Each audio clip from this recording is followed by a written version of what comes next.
This is NTD Evening News. Live from our global headquarters in New York City, here's Tiffany Meyer. Good evening, and thank you for joining us tonight. Editor-at-large of the Washington Post, Robert Kagan, has resigned. This comes after the paper chose not to endorse any political candidate in the presidential election. In an opinion piece, the paper's publisher and CEO William Lewis said, quote, "The Washington Post will not be making an endorsement of a presidential candidate in this election, nor in any future presidential election. We are returning to our roots of not endorsing presidential candidates." The announcement is a blow to Democratic presidential nominee Kamala Harris. The Washington Post has endorsed every Democrat for president since 1976, except in 1988, when it didn't endorse anyone. In a separate article, the Washington Post and its editorial team already drafted an endorsement of Harris, but the paper's owner Jeff Bezos decided not to publish it. Kagan has been a vocal critic of former President Trump. He confirmed to Fox News that he resigned due to the paper's decision not to endorse any candidate.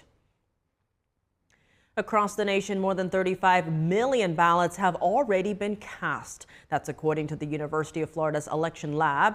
It's the 17th day of early voting in the swing state of Arizona, and Republicans are currently leading in early returns. NTD's Christina Corona is on the ground and spoke with several voters in Maricopa County. We're here in Tempe, Arizona at a polling station at the Arizona State University campus where hundreds of votes are being cast daily. According to Uplift Campaigns, over 1 million ballots have been returned in Arizona, with Republicans leading by more than 84,000 votes. With Maricopa County being the second largest voting district in the U.S., it is home to 60% of Arizona's registered voters. As of Thursday evening, Maricopa County has seen the return of over 722,000 ballots. According to Stephen Richer, a Maricopa County recorder, the GOP is leading with over 300,000 votes, while Democrats have received some 250,000. We asked several students on the ASU campus why it's important to vote early. I feel it's important to vote early this season because this is a really impactful election. It is important to vote early because so you can have a time to count the votes, count the elections, and you know the earlier you do it, the better. So it's so important. So, and you know, it just takes 5 minutes of your time. So why not doing it now just to get over with it? I think it's really important because if you don't vote on time, I mean, one, you don't count in our election, right? It's really important to get your voice heard. And then also there's a possibility of, you know, there could be natural disasters.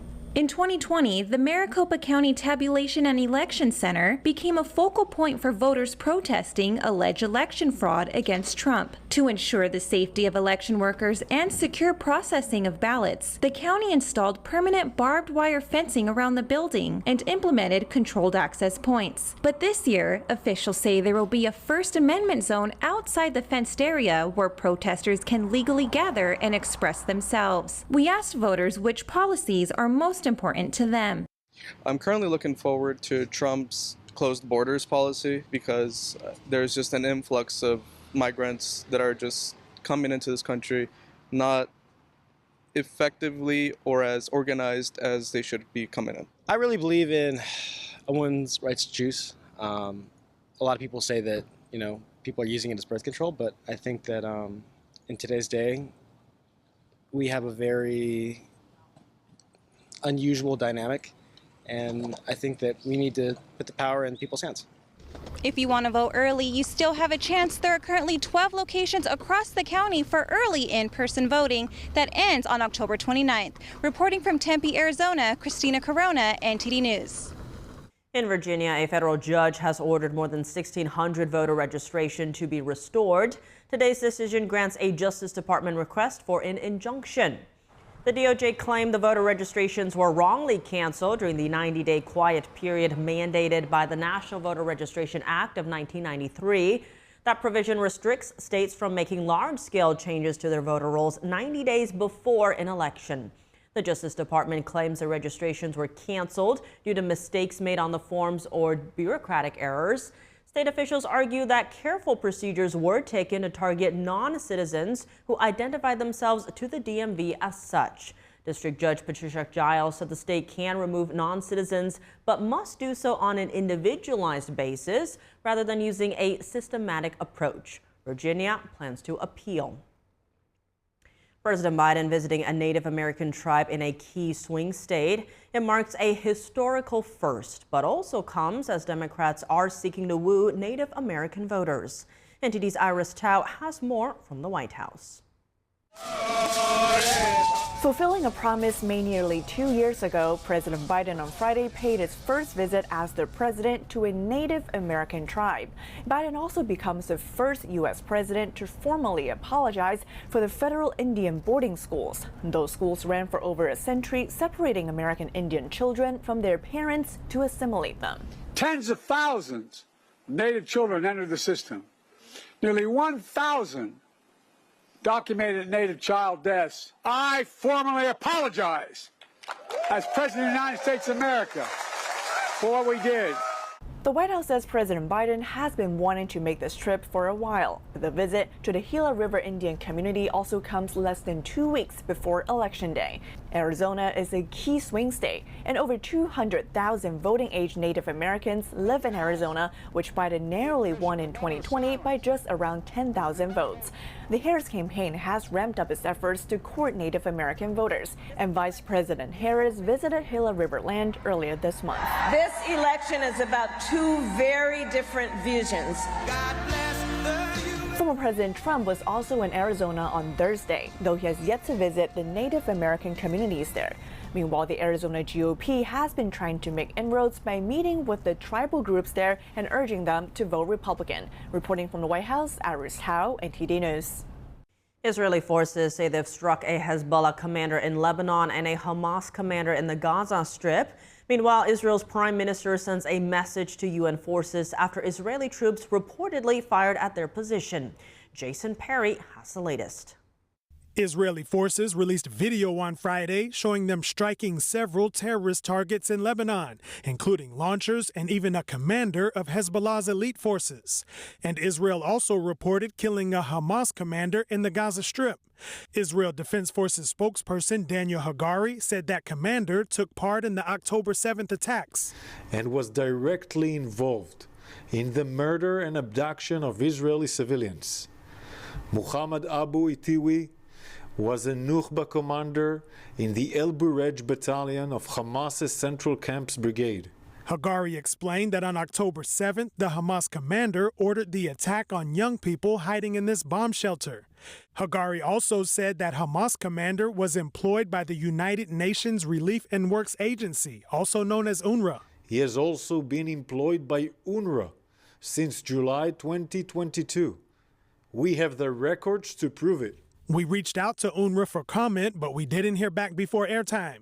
Meanwhile, the United Nations Interim Force in Lebanon, also known as UNIFIL, said that its peacekeepers withdrew from a watchtower after Israeli forces fired at it on Tuesday. Israel's Prime Minister Benjamin Netanyahu said they have repeatedly asked UNIFIL to get out of harm's way. Hezbollah uses UNIFIL facilities and positions as cover while it attacks Israeli cities and communities. The best way to ensure the safety of UNIFIL personnel is for UNIFIL to heed Israel's request and to temporarily get out of harm's way. Meanwhile, the Iran-backed Hezbollah terrorist group in Lebanon fired a barrage of about 30 rockets at an Arab town in northern Israel. The attack killed 2 people and injured at least 20 others, according to medical personnel. And in southern Lebanon, Lebanese media said an Israeli airstrike killed 3 media workers, including 2 cameramen and an engineer. Israel did not immediately comment on the situation. Meanwhile, Secretary of State Antony Blinken was in the UK on Friday, where he met with Lebanon's caretaker prime minister. Blinken said there was an urgent need to get a diplomatic resolution to the conflict. And until that resolution comes, families of hostages continue to plead for the release of their loved ones, including this man whose son is being held hostage in the Gaza Strip. Every day that passes and still they are in the Hamas tunnels. There is a fear that they will die or get fungal diseases. I don't know what they are facing there inside the tunnel.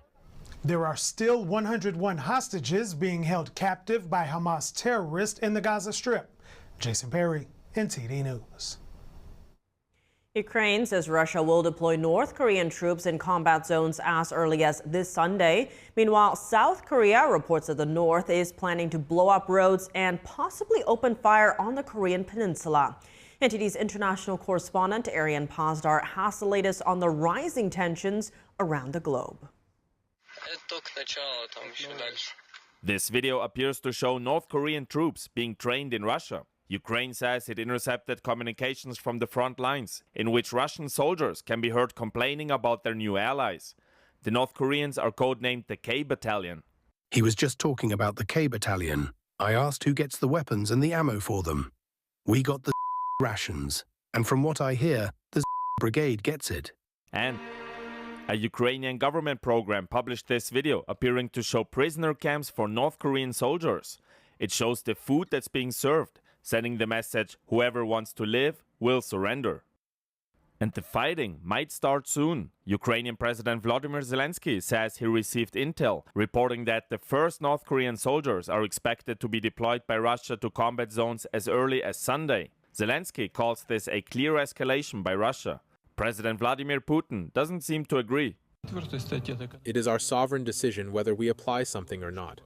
Conducting some kind of drills, military training, sharing experience, it is our business. Putin says an agreement between Russia and North Korea allows them to work together. The Ukraine conflict is not only rising tensions in Europe, but also as far away as the Indo-Pacific. North and South Korea are reportedly both ready to open fire amid the increase in pressure. Let's take a look at Korea's military speaking about the situation at the DMZ, which divides North from South. We have identified covers being set up on roads, with work being conducted behind them. Preparations are being made to blow up those roads. He added that North Korea issued a full-scale firing readiness order along the DMZ.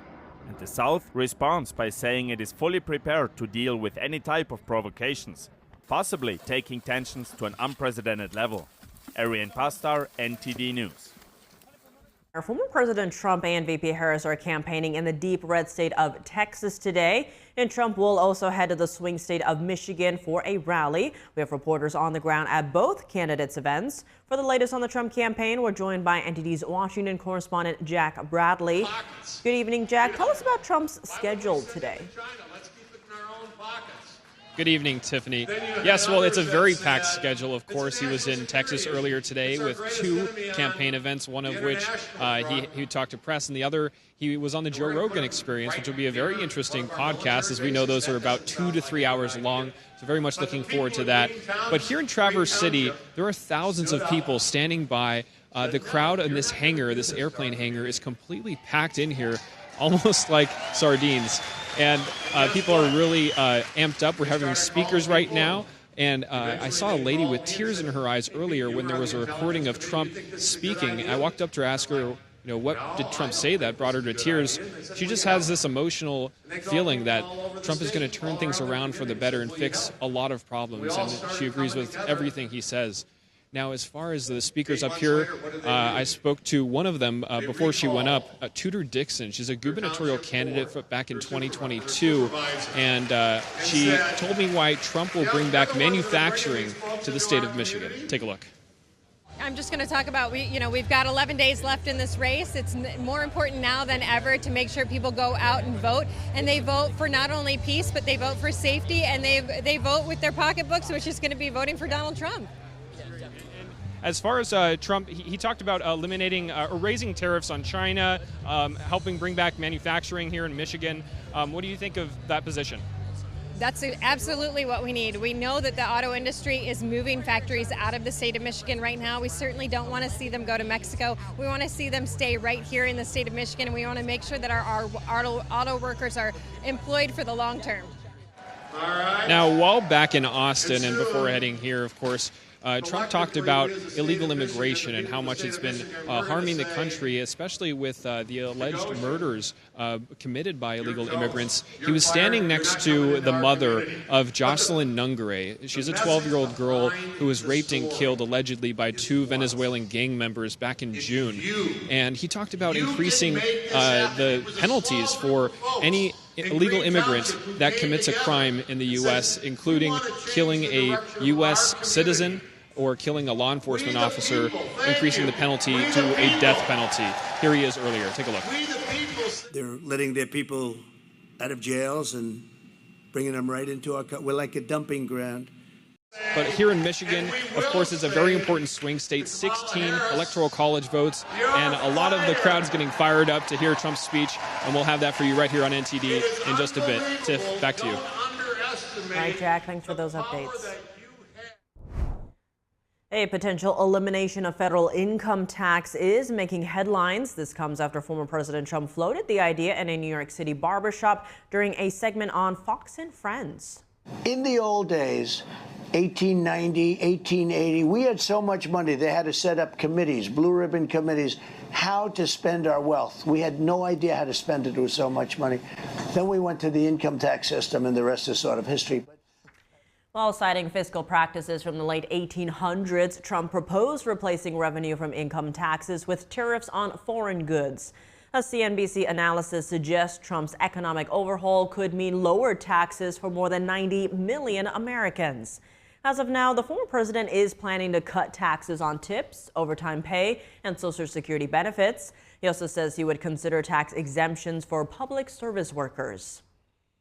And how do everyday Americans feel about Trump's idea of zero income tax? NTD's Sam Wong was out on the National Mall in D.C. to hear from voters. Trump versus Harris, who do you think has a better economic plan? Obviously Trump, cutting out taxes, increasing our housing, creating new jobs. There's a lot of different things that he's provided. Trump, because he's done it before and he proved he could do it. Harris. Absolutely Harris. Because Trump doesn't have a plan. He has a concept of a plan. Trump. I think most Americans agree. I think over 60% of Americans now say the economy was better during Trump. Kamala Harris. Her budget proposals will not only be less of a burden on the deficit, but also spur continued economic growth. Trump, obviously. Gas was $1 something. Food, I mean, anyone who isn't noticing the inflation in food is very, very rich. I think Kamala Harris has a better economic plan. You got to look at the whole gamut. You just can't look at an economic plan and everything else is backwards.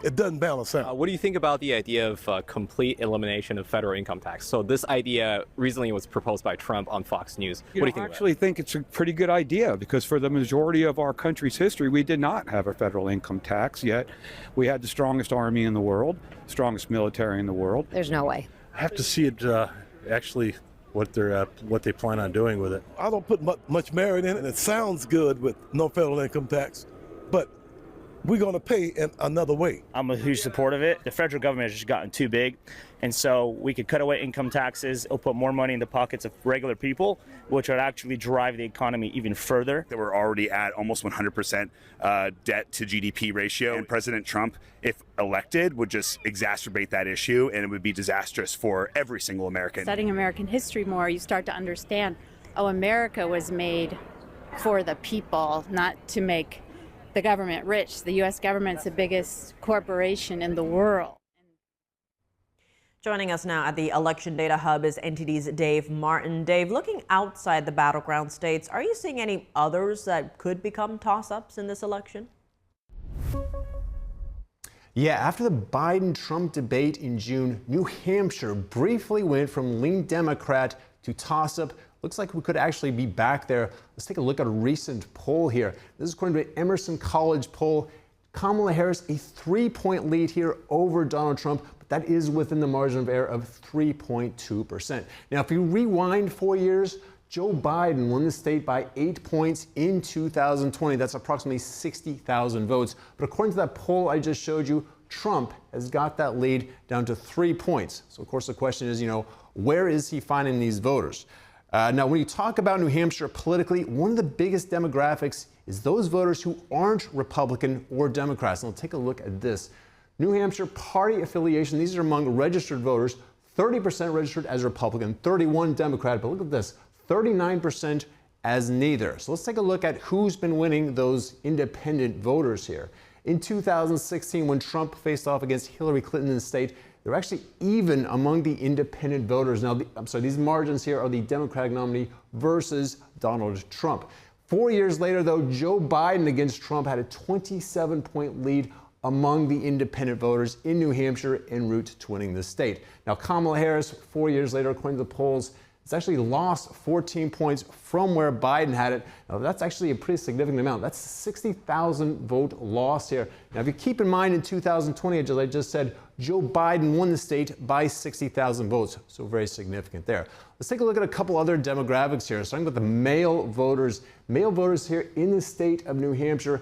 These numbers here are the margin of Trump versus the Democratic nominee. Now, in 2016, he had a 13-point advantage over Hillary Clinton among the men in the state. In 2020, though, that was down to 5 points. In 2012 year, he's got it back up to 12 points here. Now, of course, how about the females? Let's take a look at this. Female voters in New Hampshire, again, these numbers share the margin of the Democratic nominee versus Donald Trump. 2016, Hillary Clinton narrowly won this state. She had a 13-point lead among the females. 4 years later, Joe Biden increased that lead to 18 points.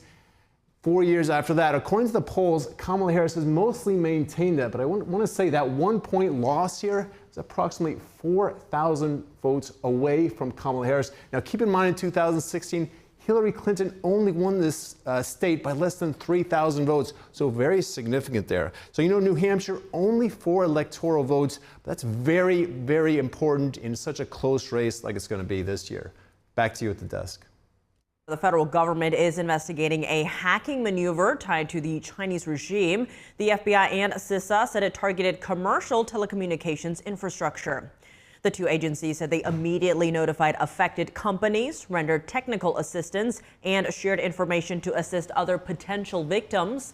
The statement also says the U.S. government is collaborating to mitigate the threat and coordinating with industry partners to strengthen cyber defenses. The agencies encourage any organization that believes it might be a victim to contact its local FBI field office or CISA.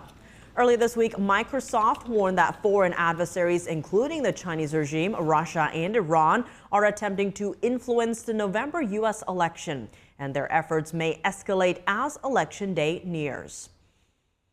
Joining us now to discuss the FBI report and the latest developments in the presidential race is Bart Marcois. He's a former presidential campaign advisor and former U.S. diplomat. Bart, thank you so much for joining us. Great to see you again. To begin, I want to first ask you about the FBI report. Media reports are saying both campaigns were targeted, but the FBI hasn't confirmed that. Leading up to November, we've seen several reports on the CCP trying to influence down-ballot races in this election. How do you read this? What's in it for the CCP?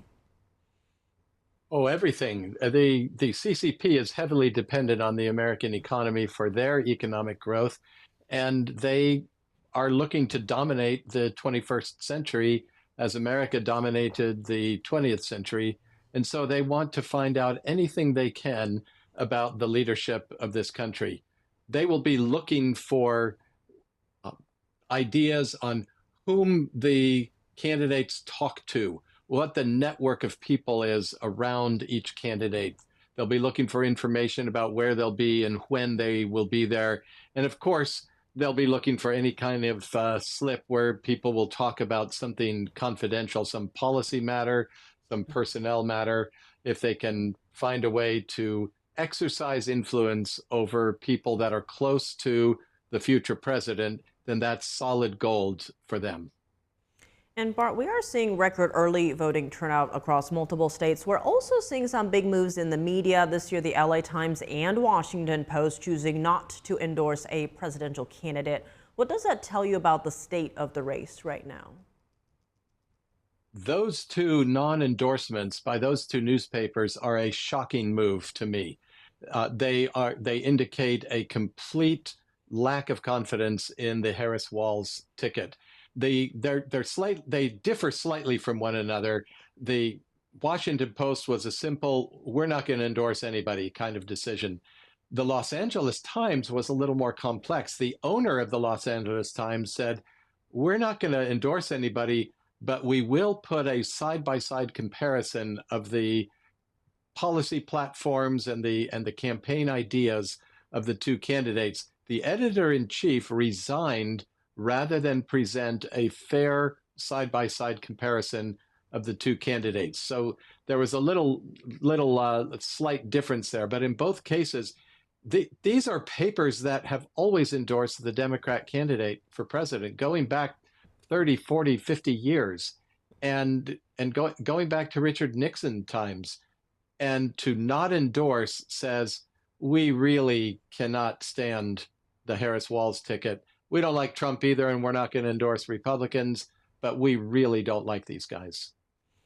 And speaking of big changes, there's some talk of Trump potentially winning the popular vote this year, which hasn't happened to a Republican presidential candidate in 20 years.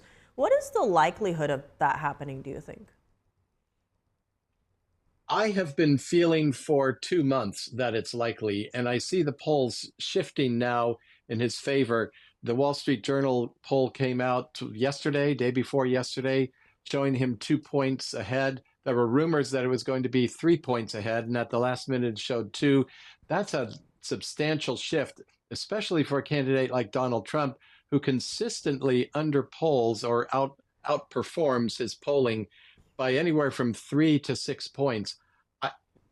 I'm going to go out on a limb, Tiffany. I expect to see a decisive win in the popular vote, 52, 53% in the popular vote. And I think we'll know more about the election results on election night than a lot of people are predicting. And tonight in Texas, we have dueling events. Trump will be on Joe Rogan's podcast, and Beyonce will make an appearance at Harris's rally. Trump is also going to hold an event at Madison Square Garden in the heart of New York City on Sunday. How effective do you think these big names will be at moving the needle for, say, undecided voters? I think that Joe Rogan will be very effective at moving the needle among the younger, the Generation X through Generation Z voters. He is probably the single best known name in podcasting and in information projection, information broadcasting to those, that series, that demographic, that age demographic. Beyonce, I think, will draw a great crowd, and there will be a lot of enthusiasm in the crowd. The thing to look for is to see when people start leaving the event, and do they schedule Beyonce before Harris speaks or after she speaks? If she's there before, then she's there to draw people there. If she's there after, if she's performing after Harris speaks, then she's there to keep people there so they don't walk out when Harris is speaking. That's the indicator to look for. The Madison Square Garden event, I think, is going to be historic. It's a sellout crowd. It's an enormous event. It's an enormous venue, and it's right in the heart of deeply Democrat New York City, and he still sold it out. You've seen some really unfortunate comments from Hillary Clinton and James Carville in the last couple of days, trying to compare, somehow link the venue to a single Nazi party or German Friendship Bund meeting in 1939, ignoring the fact that Bill Clinton was nominated there in 1992 and Jimmy Carter was nominated there in 1976 and again in 1980, and ignoring the history of the Democrat Party in the 1924 convention held in Madison Square Garden, attended by so many members of the Ku Klux Klan in white robes that they called it colloquially the Klan Bake, because there were so many Klan members there. And for them to sort of bring up unpleasant associations with Madison Square Garden itself, I think is backfiring on their party and on their candidate. Bart Marcois is former presidential campaign advisor and former U.S. diplomat. Thank you so much for joining us. Thanks, Tiffany. Thanks for having me on. Vice President Kamala Harris is getting off the beaten path of her usual swing state visits. She's holding a rally in deep red Texas. NTD national correspondent Jason Blair is on the ground in Houston. Good evening, Jason. With Election Day so close, why is the vice president taking the time to campaign in Texas? Yeah, it is pretty interesting that Harris would come all the way out here, especially with Election Day so close here in reliably Republican-leaning Texas. But the campaign says what they're going to be doing is highlighting the abortion topic here and hoping to get some national attention and actually reach some of those swing voters in the other states. Now, the way they're going to do that, the Harris campaign said that they want to highlight Texas abortion laws. Basically, they are some of the strictest in the nation, and basically talk about them as a warning to these other states as like this could happen in your state if Trump is elected for a second term. Now, before coming out here, Harris did talk to reporters and spoke on this a little bit. I have a clip from that talk earlier. Have a look. And I do believe it is critically important to acknowledge that this is not just a political debate. This is not just some theoretical concept. Real harm has occurred in our country. A real suffering has occurred. People have died. And it is important to highlight this issue because this is among the most critical issues that the American people will address when they vote for who will be the next president of the United States. And while Harris is out here, she's also going to be on the Brene Brown podcast, which is a very highly watched podcast. And like I said earlier, the campaign is hoping to create some viral moments that will spread out and reach some of these people in the swing states and get the message through to them for them that might be considering the abortion topic is very important for them coming into the election. And Jason, speaking of viral moments, the campaign has been using a lot of star power lately. Any special guests expected tonight? Yeah, they definitely have been doing that. So some reports have said that Beyonce and Willie Nelson are going to be here. The campaign has not explicitly confirmed that. However, going by previous events, like in Detroit, they had Eminem come out and introduce Harris, and that's where he's from. Over in Atlanta, some stars came out, Samuel L. Jackson, who's in Atlanta. So going by that, Beyonce is from Texas, Willie Nelson is from Texas. The odds are pretty good that that will happen. When a reporter asked Harris about that earlier, she just said, quote, more to follow.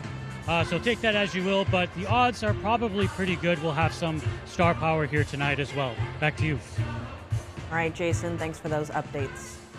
And that's all for today's news. For round-the-clock coverage, visit us at ntd.com or download our NTD app. Thanks for tuning in. I'm Tiffany Meyer. Good night.